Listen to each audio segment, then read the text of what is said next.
Cette histoire peut changer ta vie. Bienvenue à toi, compagnon des aventures du Baal Shem Tov. Aujourd'hui, une histoire qui va te faire sourire. Enfin, personnellement, quand je l'ai lu, j'ai attrapé un fou rire. Donc, ça va. tu vas voir tout de suite. Alors, cette histoire commence avec d'abord, vous savez que le Baal Shem Tov, il avait on sait qu'il avait beaucoup de chassidim, mais il avait plusieurs élèves. D'ailleurs, des élèves que lui-même est venu chercher. Dans plusieurs histoires, on va voir que le Baal Shem Tov, il va aller chercher certains élèves. Et même des fois, la plupart du temps, ces élèves-là, au début, ils étaient même opposants à lui. Cette histoire, elle commence donc avec un de ses élèves, qu'on appelle le Gaon. Donc, c'était vraiment un grand rave. Le saint Gaon de la ville de Polnar. Alors, ce Gaon-là, hein, donc c'est très grand rave. Au début, il était non seulement qu'il n'était pas pour le Baal Shem Tov, mais il faisait partie aussi de ses opposants. Donc, c'est vous dire qu'il y a eu du chemin avant qu'il devienne son élève, son chassid. Il a même écrit après des livres.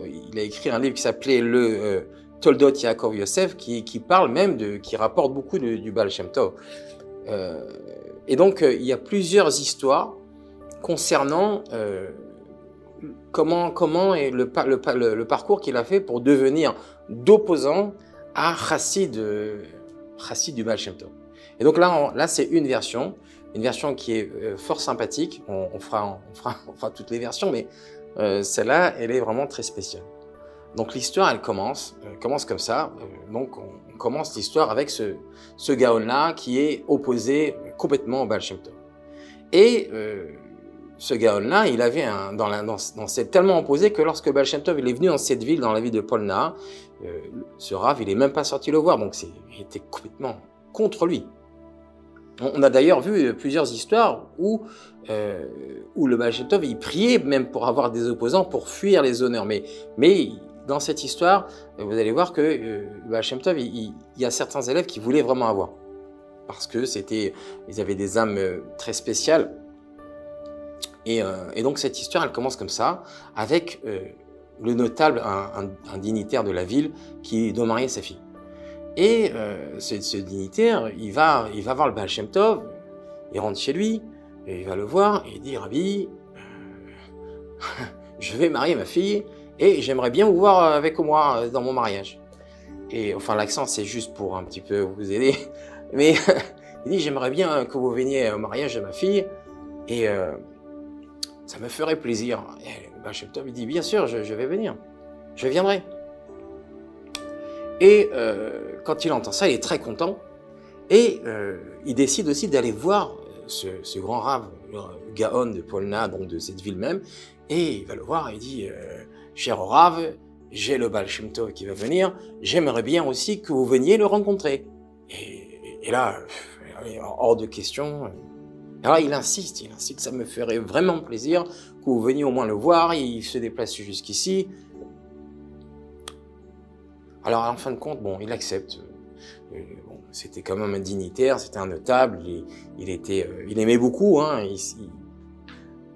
il dit bon, d'accord, je viendrai. Mais bon, il était pas très à l'aise avec cette histoire. D'ailleurs, il y va. Arrive le mariage et il va là-bas et le Baal Shem Tov, il est là et lui, il s'assoit. Au lieu de le voir, il lui tourne le dos. Parce que vraiment, je vous ai dit, il était complètement opposé. Et là commence notre histoire. Et là, le Baal Shem Tov, il est là, il est au mariage. Donc on est au mariage, il y a des invités partout. Et le Baal Shem Tov, il commence comme ça. Il dit, j'aimerais vous raconter une histoire. Alors écoutez bien l'histoire parce que ça change tout. Alors, il dit, une fois j'étais en chemin avec 3 chevaux. Écoutez bien. Il y avait un cheval qui s'appelait Gandia. Retenez bien les noms, c'est important à la fin. Il y a un deuxième cheval qui s'appelait Kara, ou Kra, ou Kara. Le troisième cheval, il s'appelait Kastan. Kastan. Il dit, et mes chevaux, ils ne pouvaient pas faire pipi. Là, on est dans un mariage. Mes chevaux, ils ne pouvaient pas faire pipi. Et là, vient à moi, un gentil, qui me donne un remède pour que mes chevaux ils arrivent à faire pipi. Donc il me donne un remède, je fais le remède que ce gentil m'a donné, que ce gars il m'a donné, et là, le remède a marché, et donc mes chevaux ils ont réussi à faire pipi. Alors, je ne sais pas la tête qu'ils ont fait les gens, mais bon, ok. Et là, le Baal Shem Tov, il fait... Mais cette fois-ci, il parle un peu plus fort. Je vais vous raconter une histoire. J'étais un jour en chemin et j'avais 3 chevaux. Un cheval qui s'appelait Gandia, un deuxième qui s'appelait Kara et un troisième qui s'appelait Castan. Mais ils n'arrivaient pas à faire pipi. Et donc, un goy est venu et m'a donné un remède. J'ai fait le remède et mes chevaux ont réussi à faire pipi. Là, les gens, ils se disent, je sais pas, ils ne viennent pas nous raconter cette histoire. Bon, personne ne dit rien. Et là, le Baal Shem Tov, cette fois-ci, il fait encore plus fort. J'aimerais vous raconter une histoire. J'avais une fois 3 chevaux. Et il y avait ils n'arrivaient pas à faire pipi. Il y avait un cheval qui s'appelait Gandia, un cheval qui s'appelait Kara, et le troisième qui s'appelait Castan. Et un gars est venu me voir, et il m'a donné un remède. Et ce remède, il a marché. Et là, les gens... comprennent pas, c'est 3 fois la même histoire, mais plus fort encore. Et là, Baal Shem Tov, il se tourne vers ce tzaddik-là, et il lui fait « Polnar Rav, tu as compris, là ?» Et là, les gens ne comprennent pas, qu'est-ce que c'est que cette histoire? Et par contre, apparemment, le Rav, il avait compris, puisqu'il répond comme ça « Oui, Rabbi, j'ai compris. » Et... à partir de ce moment, alors je ne sais pas qu'est-ce que lui il a compris, on ne sait pas ce que lui il a compris, mais apparemment il y avait un message. Alors s'il y a quelqu'un qui nous dit le message, qui comprend, on serait content de comprendre. Apparemment il a compris. À partir de ce moment-là, au même moment qu'il a terminé cette histoire et qu'il dit oui Rabbi j'ai compris, mais on sentait qu'il y avait dans sa voix pour nous, c'est voilà, 3 fois il répète la même histoire, on ne comprend pas. Mais lui, il a compris. Et là, tout d'un coup, vient une femme. Et elle va voir le Baal Shem Tov, donc on est en plein mariage. Rabbi, j'ai besoin de vous parler. Et elle raconte que son mari, il a disparu pendant 20 ans. Pas de nouvelles. Et donc, cette femme, comme son mari, elle ne sait pas s'il est décédé, s'il est vivant, elle ne sait pas du tout ce qui se passe. Donc, elle peut pas se remarier, elle a un statut de Aguna, donc elle peut pas se remarier, elle peut pas refaire sa vie, elle est très désemparée. Et donc elle demande au Baal Shem Tov. Et là, le Baal Shem Tov lui dit, il écoute ce qu'elle dit, et il dit, laisse-moi 1 minute, je vais aux toilettes, je reviens. Il va aux toilettes, et il revient, et il lui dit, ton mari il se trouve dans la ville voisine, il lui donne le nom de la ville, va là-bas, malheureusement, lui il s'est converti, va là-bas et il va te donner ton guet. Et après, une fois lui avoir parlé, une fois lui avoir dit ça, le Baal Shem Tov il se lave les mains. Alors là, le gars de Polna, il demande au Rabbi, il dit, Rabbi, je voudrais vous permettre de vous poser 2 questions. Baal Shem Tov, il dit oui. Quelles sont tes questions? Il dit, je ne comprends pas que quand elle vous a demandé où est-ce qu'elle était son mari, vous ne lui avez pas donné de réponse. Vous avez été aux toilettes. Quand vous êtes revenu des toilettes, c'est là que vous lui avez donné la réponse. Et après, uniquement après lui avoir donné la réponse, vous êtes lavé les mains. Pourquoi vous ne lui avez pas donné la réponse avant même d'aller aux toilettes? Et là, le Baal Shem Tov lui dit, écoute, quand elle est venue et qu'elle m'a demandé la question, j'ai commencé à chercher son mari dans le côté de la Gdusha. Et j'ai vu que je ne trouvais pas son mari.